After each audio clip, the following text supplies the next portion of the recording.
today. Ọlá tó gba etí mo gbé fún gidi gan ni. Swallow. Hajia Fatimo ní kéde tí lọ pẹ́ ọlọ́jọ́ ìbí òní. Gbogbo 21st October pátá àyájọ́ ọ̀pọ̀ rẹ̀ kọ́ máa dé ló jẹ́. Àlọ́jọ́ bí rẹ̀ gan lè ní jẹ́. Happy birthday to you. Hajia Fatimo ní kéde tí lọ pẹ́ akọ́là fọmọ lórí ọba.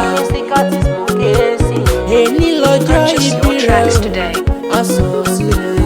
Òní lọ́jọ́ ìbí rẹ̀ o, asan ọ̀sìn rẹ̀. Àtúbọ̀ dàgbà dùn láì wà ní fọdé ní ìṣàṣùmọ̀. Òní lọ́jọ́ ìbí rẹ̀ o, asan ọ̀sìn rẹ̀.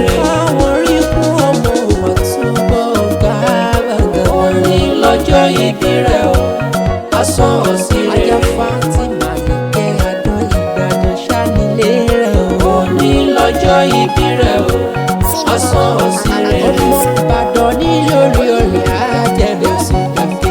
Òní lọ́jọ́ ìbí rẹ̀ o, Purchase your asan tracks today. ọ̀sìn rẹ̀. Àjẹbí jẹ́ karan lẹ́yìn jẹ́ àfikàrà fọ́ọ̀rì.